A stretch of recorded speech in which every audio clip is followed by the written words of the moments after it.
Познат телевизиски новинар, од 2015 година се пресели во Виена. Својата примарна професија психолог. Од тогаш во Виена работи како коуч, тренер. Добре ден за Ида Протугер. Раскрсти со новинарството или? Па, сега имам и поинаков поглед на тоа, да речеме, дека не мора да раскрстиш со нешто, иако е тоа нели завршено за мене во таа форма во која сум работела како новинар. Меѓутоа, мојата база во работата како коуч е хуманистичката психологија и позитивната психологија. И хуманистичката психологија ја гледа личноста, има еден холистички пристап. Значи, дека ние имаме ресурси што ги стекнуваме со искуството, вештини, таленти, карактер и сето тоа што го носиме во себе се ресурси што ние ги користиме во една или во друга форма во текот на животот. Така што многу од моите ресурси што ги имам стекнато како новинар, тоа е анализата, вештина, напишување, па и менторирање, како уредник сега ги користам во друга форма во коучингот. И веројатно дека да сум раскрстила во таа форма дека јас нели ќе известувам и ќе правам новинарски анализи, меѓутоа не можам да раскрстам со некои ресурси и вештини што сум ги стекнала и си ги користам во новата професија, што стварно ја сакам и со радост ја работам. Ида за лидерството, за емоционалната интелигенција малку подоцна, меѓутоа сега за она што е топ тема во светот и во Македонија. Тоа е руско-украинската криза. Австрија е зависна од рускиот газ и помалку има топло-ладна политика во однос на ова прашање. Зошто е тоа така? Да, зависна е од рускиот газ и тоа игра голема улога, меѓутоа и НАТО е неутрална. И бидејќи е НАТО неутрална земја, генерално има руски инвестиции во Австрија повеќе, бидејќи нели другите земји што се НАТО, Русија веројатно не ги избира како дестинација. Така што сега беше канцеларот, ми се чини дека прв од европските лидери што отиде и кај Зеленски и кај Путин во Москва и најде на критики. Иако не се сликал, нема нели заедничка фотка, меѓутоа најде на критики заради тоа што она што било јасно од тие преговори е дека всушност Путин нема намера да зелена маса да го реши конфликтот. Туку просто дека ќе се решава на војното поле, што е полошо решение. А критиките беа дека, мислам од она што го читав во весниците, не следам во детали, меѓутоа дека Австрија практично ниту е некој фактор сега за преговори, нели не ја обезбедува таа неутрална не НАТО позиција, бидејќи самата си зафаќа страна дека ја поддржува Украина и во Австрија има многу украински бегалци кои живеат, кои навистина им се помага и имаат бесплатно здравствено осигурување, имаат сместување, имаат право на работа, децата одат во школа, значи буквално бенефицираат од австрискиот систем. Во еден реторичен израз за конфликтноста во Европа, многу велат ова е лудило. Ми се чини дека ние треба да научиме да живееме во еден свет на интензивни промени и на нестабилност и неизвестност, што го донесе меѓу другото нели пандемијата, сега се случи војна. Меѓутоа оние промени што ги носи 21-виот век во смисла на технолошка револуција и во смисла на нели вештачката интелигенција и дигитална трансформација, носат такви интензивни промени што не се случиле со претходните индустријски револуции. Значи, ако тогаш се случувале промените во години, векови и повеќе од еден век, сега се случуваат во неколку години и па еве до една деценија, да речеме. Тоа бара од луѓето, државите, од компаниите да се прилагодат на едно, јас тоа го кажувам, на англиски anchoring in movement, значи да се усидриш во движење. Значи буквално тоа е некаква спротивност, меѓутоа тоа значи дека ние треба да се навикнеме да функционираме во такви услови. Дали ние како држава не се прилагодивме на новиот начин на функционирање? Прво, значи и светот се прилагодува во моментот, значи и за нив беше да речеме тоа што е Great Resignation тренд во масовни оставки во САД. И светот е затекнат од од реакција на луѓето на тие интензивни промени. да речеме, што се случуваат, затоа што сепак тоа се стрес фактори. Тие сите промени треба некако луѓето да се навикнат на тоа. Пошто не че следите разговор со Ида Протугер, сертифициран лайф коуч тренер, една од главните задачи на лидерот во нормални услови е да биде визионер. Главна улога на лидерот во криза е да повлече напред, премногу анализа предизвикува парализа на системот. Извадено од едно од светските истражувања поврзано со лидерството во светот. Па дури тоа е дека лидерот треба да биде визионер, да, меѓутоа како што реков и најважна особина е да има капацитет да слуша, затоа што може некој да има визија, ама таа визија да дојде до оперативен план. Значи, прво имаш визија, па треба да видиш таа визија со кои ресурси ќе оствариш, значи кои се од човечки ресурси и материјални ресурси. Не е единственото тоа дека лидерот треба да има визија, него лидерот е во онаа смисла во која јас, например, работам, е да може да работи со луѓе и да го извлече најдоброто од човечкиот потенцијал, бидејќи во ова време се повеќе машините ќе ги заменуваат луѓето, односно некои мануелни активности на луѓето. Прашањето ми е колку македонските лидери имаат слух и чувство за потребите на граѓаните? Мислам дека е покомплексна темата. Да, немаат, бидејќи тука нема свест за големата слика и тоа е тоа што најмногу отсуствува. Тоа што претходно го кажа како визија, веројатно е на тоа го мислеше, на големата слика. Ние не можеме ни да дојдеме до оперативен план, нели од визија до цел, од визија до план, бидејќи се нема големата слика. Тој што ќе дојде во моментот почнува со некои краткорочни цели, партиски цели, тесногради цели и не се гледа сликата генерално за тоа каде ќе треба да се најде државата за 10 години, да речеме од сега. Например, зошто обичниот граѓанин ја има изгубено довербата во политичко-партиските водства? Што им недостига за да говориме или да бидат во вистинска смисла на зборот лидери?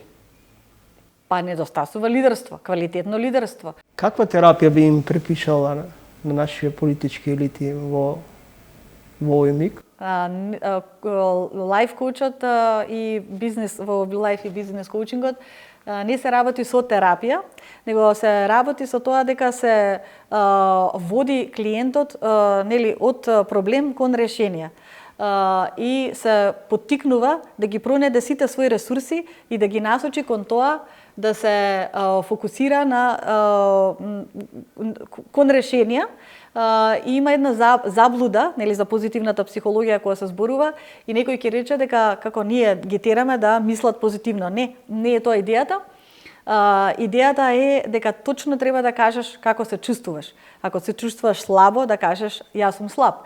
Ако се чувствуваш фрустрирано, да кажеш јас сум фрустриран, бидејќи тоа е поидовна точка за да тргнеш до таму каде што сакаш да стигнеш. А главниот концепт во позитивната психологија е благосостојбата.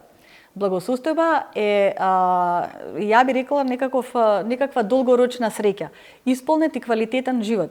Бидејќи среќата може да е емоција моментална, вие во текот на денот да доживеете некои среќни моменти, меѓутоа ако денот ви е исполнет секојдневието со стресори и со, ако сте на режим на преживување, вие нема да си го оцените животот како квалитетен. И ние на клиентите им помагаме, значи, своите цели кон благосостојба да ги откријат своите потенцијали и да ги стават своите ресурси во погон кон тоа да си ги остварат личните цели и да се открие личната одговорност кон тоа. Бидејќи многу често кога ќе дојде клиент, тој мисли дека треба светот да се промени кон неговите потреби, а не тој да се прилагоди и да види што може тој да направи за да си дојде до личната среќа.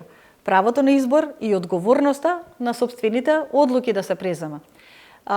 Има една изрека од познат психотерапевт, сум ја кажувала, на Милтон Ериксон, и неговата е дека не можеш да ги бираш картите кои ти се поделени, но можеш да одлучиш како ќе играш со нив.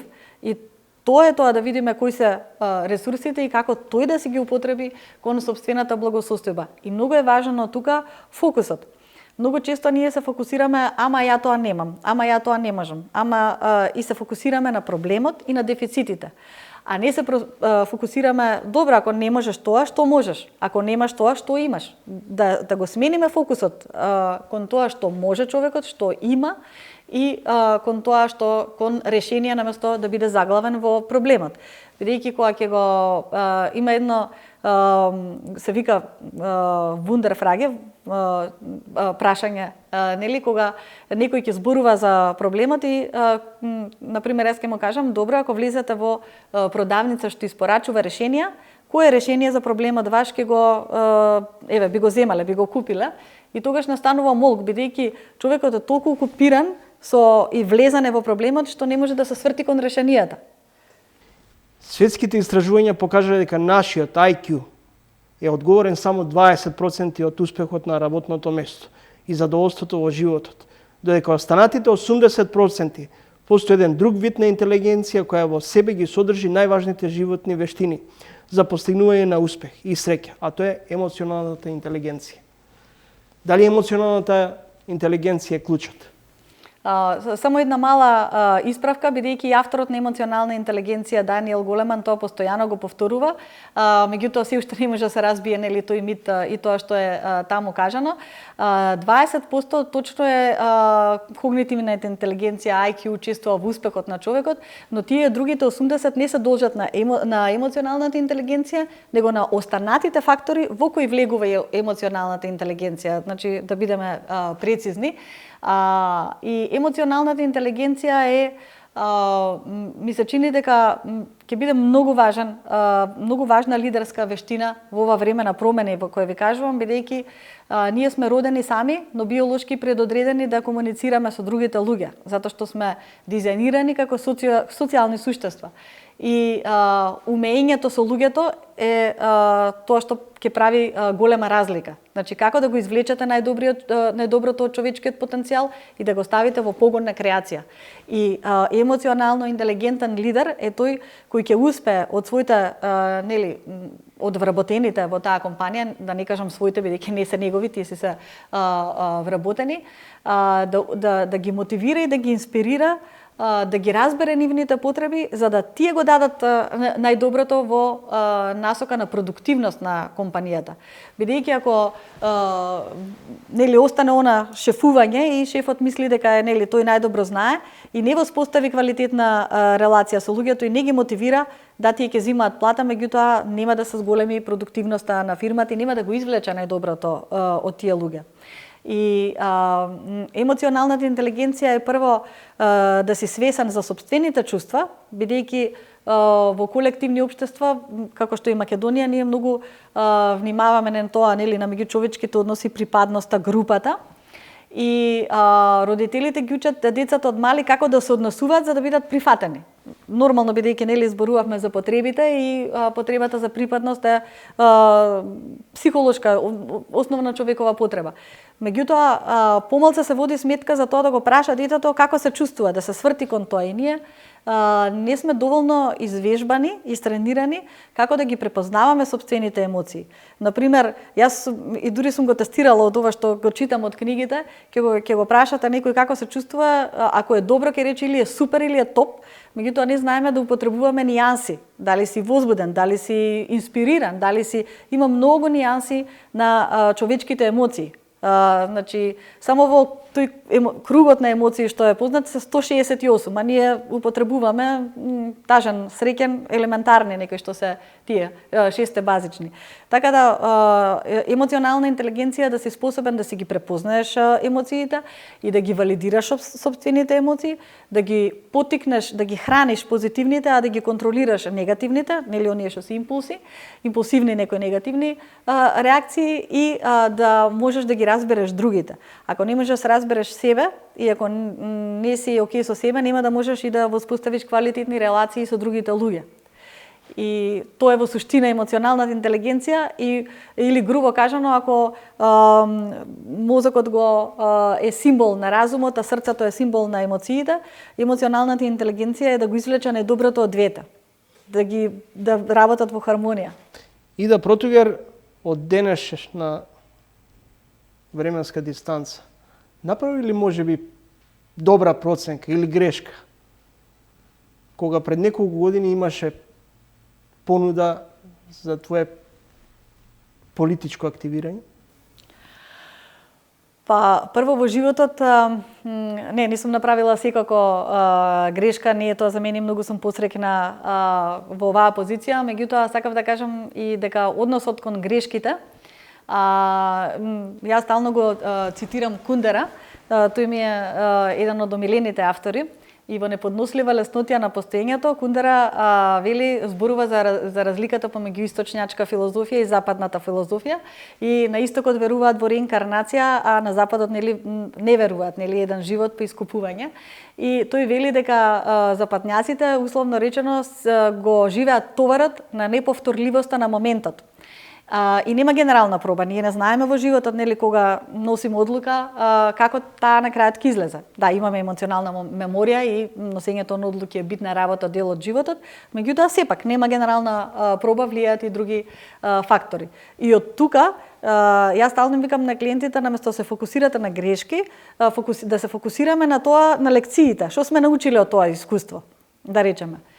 Јас толку бев сигурна во таа одлука дека не е тоа во моментот за мене, сум одбрала друг пат, така да што не се ни премислувам. Меѓутоа генерално во носењето на одлуки некогаш ќе речеме и пропуштивме прилика или ќе се заглавиме во тоа што сме направиле грешка, а јас мислам дека треба да видиме кои се лекциите и да тргнеме понатаму. Меѓу другото, емоционалната интелигенција е клучна, односно емоциите се клучни и во делот на носење на зрели одлуки.